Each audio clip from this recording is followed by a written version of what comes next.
I am Ferdinand Marcos, and I am the President of the Republic of the Philippines. I stand today on behalf of 110 million Filipinos. Hey everyone, hello universe, it's me again. Shout out sa inyo mga kababayan. Naku po mga bes, this is good news for everybody. It's another huge program ng Marcos administration. O, nakikita nyo ang Pangulo? Ayan. Bakit? Naku! Oy mga dides, sasakay kayo dyan every Sunday. Libre. Dali nyo yung mga anak nyo. Pasar kayo sa Lunita. Isang ticket lang ang bibilhin nyo. Bakit kanyo guys? Ito ito ang bagong promo ng Pangulo. Yung pass card 1+3. Ang ibig sabihin nun, mga kababayan, every Sunday lang ito available Bumili ka ng ticket, no? Pag mamasyal ka, pupunta ka ng Lunita or Saso. Halimbawa, dala mo yung dalawang anak mo, yung misis mo, pati yung padre de pamilya. Ngayon, ang padre de pamilya bibili ng isang ticket. Sa isang ticket na yon, 4 na kayo doon. Libre na po. Magkanong ticket? 20. 20 lang ang gagastusin nyo. Pasok sa banga. Libre guys. Oh. Sa mga pamilya po yan. O, di ba guys? Ang ganda niyan guys. Every Sunday, pag mamasyal kayo sa zoo. O, at saka isa pa mga bes Itong pinaka-the best. Pakinggan nyo guys, yung babasahin ko yung sa pinakadulo. Malalaman nyo doon kung hanggang kailan yan mga kababayan. Mga DDS. Pati mga DDS sasakay guys Sigurado yan. Iwas traffic. Kaya mag-LRT tayo. Di ba guys, ang ganda ng good news ito. At abangan po natin guys yung launch ng yung bagong video na in-upload ko. Yung hindi na magbayad ng ticket, kundi yung card na. Ibig sabihin GCash, cellphone na, ipapansing mo lang, credit card, pwede. Hindi ka napipila doon sa guys sa cashier. So, yun mga best. Para kompleto, detalyado, panoorin nyo po itong sinabi ni Pangulong Marcos Jr. Basahin ko hanggang sa dulo guys. Panood nyo, panoorin nyo itong video hanggang dulo at pakinggan nyo yung babasahin ko kung hanggang kailan ito. See you again guys on my next upload video. Eto na!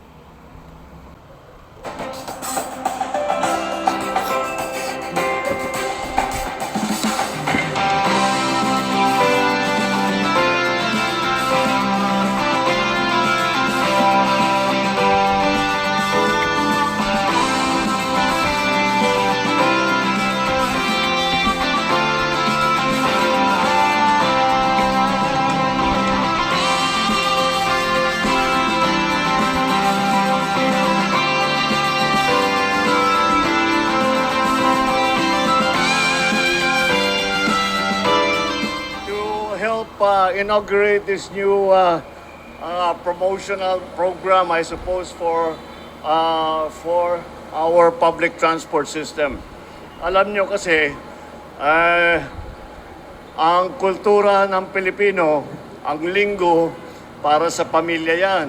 Para sa mga mahal sa buhay na magsama, na makapag-bonding ng kaunti.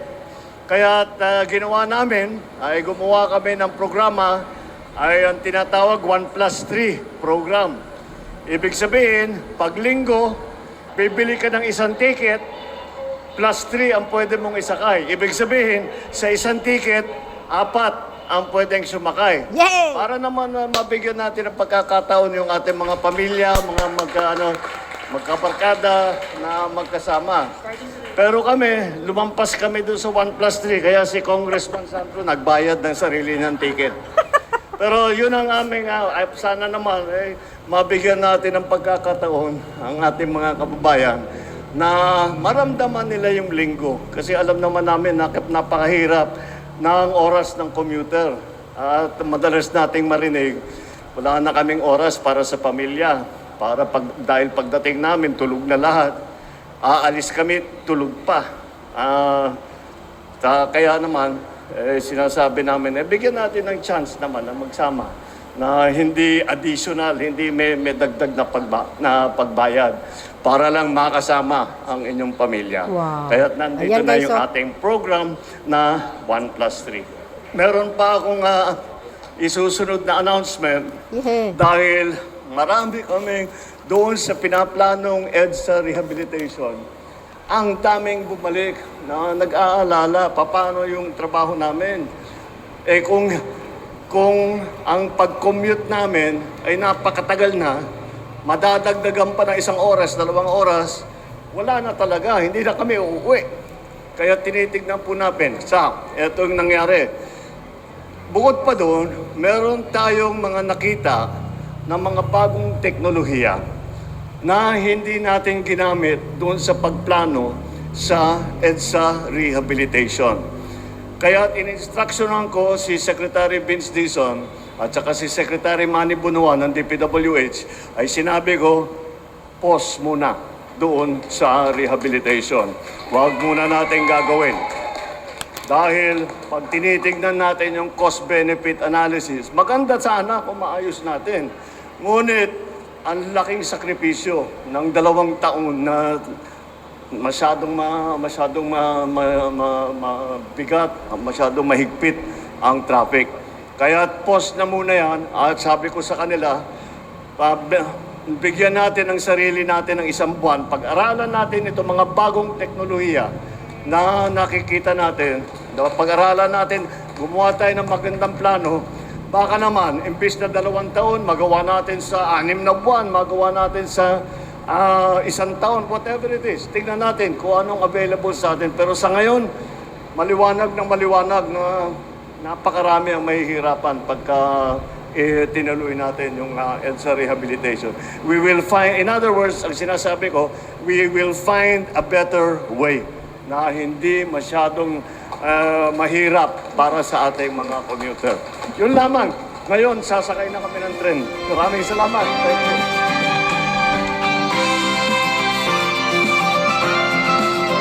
Oh guys, narinig nyo ha? Oh, ayan yung card promo pass 1+3. Bumili ka ng card. Oh, pag 3 kayong mag-ina, pag 4 kayo, bumili ka ng 1 card, ulitin ko, libre na yung 3 anak mo. Oh, di ba? Ito hanggang 2028 po yan. Every Sunday yan sa mga pamilya. Di ba? Good news yan, mga kababayan. At ibangan po natin yung ibang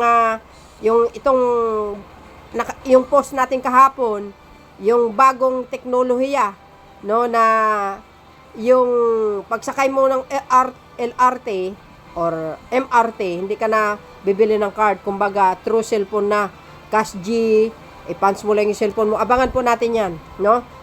So dahil dito mga bes, ano po ang kapalagayan nyo? Malaking katulungan nito guys, yung mamasyal ka sa Luneta, di ba? O music lang yan guys, walang salita. Tingnan nyo na lang. Yung first couple. O di ba? Every Sunday, mga kababayan, every Sunday yan every Sunday, hindi araw-araw. Every Sunday lang po yan. Ayan o, Pamilya Pass 1+3 promo. Agoy! Ang galing, no? Galing talaga. Pag-akit po namin ng train, bibili po ako ng ticket. Sabi po nung teller, lumipat ako ng kabilang teller kasi meron po silang promo para po ma-avail namin yung promo nila. Bali po, 4 na ticket po, 1 lang po yung binayaran namin. From Ortigas po to GMA Kamuning, 20 pesos lang po. Wow. 48 pesos po yung natipid namin. Maraming po salamat sa pamunuan po ng MRT sa libre po nilang sakay ngayong araw na po ito. Kasi we came from yung Ayala, sa Ayala. So ngayon, very accommodating yung dun sa station doon, yung mga teller. Napaka-bait nila. Tapos sabi nila, yung pag daw family, so yung 3, free, yung 1 isa lang magbabayad. So talagang I was so thankful kasi talagang nakabawas ang babayaran namin, di ba? Ayan, layo-layo pa naman namin. So maganda yung program kung kay BBM niya, maganda yan para lalo na yung mga they can really afford it, saka kayong nagmamadali, ganon. Kasi yung alam naman natin yung mode of transportation ng MRT mabilis compare sa bus, di ba? malaki talagang advantages. Malaki talagang, kumbaga sa amin nagmamadali kami, mabilis.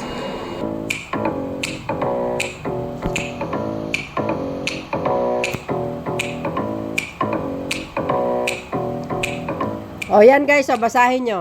Ha? Di ba ang ganda? Sabi sa inyo eh. Music lang naman yan guys, basahin nyo oh. Ayan na. Wow. Oy, shout out sa mga DDS. Pasal kayo sa Luneta, dali nyo yung 3 anak nyo. Ay, 2 anak. Kayong mag-asawa, libre na yung isa. Ay, 3. Sa isang ticket guys, libre na yung mga anak nyo. Pag 2 plus yung misis. Oh, galing ah. Nakikita nyo naman siguro available po yon tuwing linggo mga kababayan. Ngayon, babasahin ko po sa inyo para kompleto, detalyado. Ito, kababayan, kailangan ko po basahin ito. Importante po, hanggang dulo, tingnan nyo President Ferdinand R. Marcos Jr. and the first family led the launching of the Familia Pass 1+3 in the country 3 rail station as they visit the GMA Kamuning station of the Metro Manila Rail Transit Line 3, MRT 3 in Diliman, Quezon City on June 1. Today nga yun, 2025. Ngayon, sabi dito, the Familia Pass 1+3 promo offers significant fare, saving for the families traveling together. Every Sunday to guys, every Sunday lang po. Traditionally, a time for families to gather and spend quality time while promoting the railway system as a safe, accessible, and sustainable mode of transportation for the riding public. Oh, diba? Social, guys. Pasal kayo sa Luneta, ha? Shout out sa inyo dyan. One paying family member get to bring up to 3. Oh, yun na nga yun, guys. 4 kayo, bili ka ng isang ticket, libre na po yun, lahat, no? Isang ticket, 4 na tao. Immediate family members for free. The immediate family members include father, mother, and children, grandmother, and grandchildren, siblings, uncles, aunt, or guardian with dependents. Ayan. The passenger claiming for family fare shall pay for one single journey ticket.